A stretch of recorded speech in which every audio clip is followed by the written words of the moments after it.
পারি কাম করে খাই আমার কিছু নাই ভাই আমার ঘরে কিছু ধরা দোলরে ওই বাবলি বাজার থাকি আমি খাবে দেশের ভাই হয় আল্লাহ ভাই নেই কোথায় সে রশিদ বারে একটা বাড়ি দিয়েছে ভাই আমি দেন বাড়ি না বাবা চোখ দিন আধে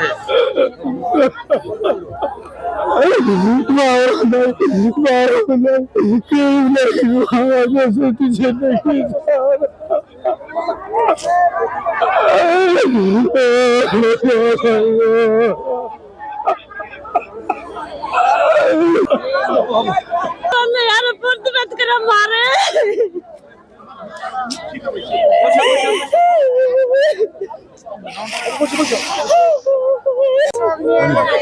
पानिও নাই ও হয় নাকি আজকে আমার বড় গ্রামে তোমার মার করছি কেন তো বাইরে কিছু খেয়ে দেয় নাকি এটা মাসে তোমার ওকে পাইনা দছিলাম তো বাইরেছি ওই বিয়া মানুষটাও ওকে পাইনা রাতি পয় গেছি রাতি পয় যায়নি এগুলাতে পুরো মারধর করছে পুরো মারধর করে জিন্দাবাদ জিন্দাবাদ জিন্দাবাদ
অসমৰ ইতিহাসৰ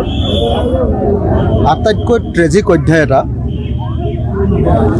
যে অসমৰ ম্যাদী পট্টা থকা এলটমেণ্ট পট্টা থকা আৰু পট্টা নথকা কিন্তু ভূমিহীন বানপীড়িত ৰাইজক উচ্ছেদ কৰি যোৱা 8 জুলাইত যোৱা 8 জুলাইত উচ্ছেদ কৰি বেঘৰ কৰি দিলে। মই 8 জুলাইৰ পিছত উচ্ছেদৰ ইয়াত খবৰ ল'বলৈ আহিয়ে 10 জুলাই তাৰিখৰ দিনা অসমৰ মুখ্যমন্ত্ৰীক সাক্ষাৎ কৰিছিলোঁ।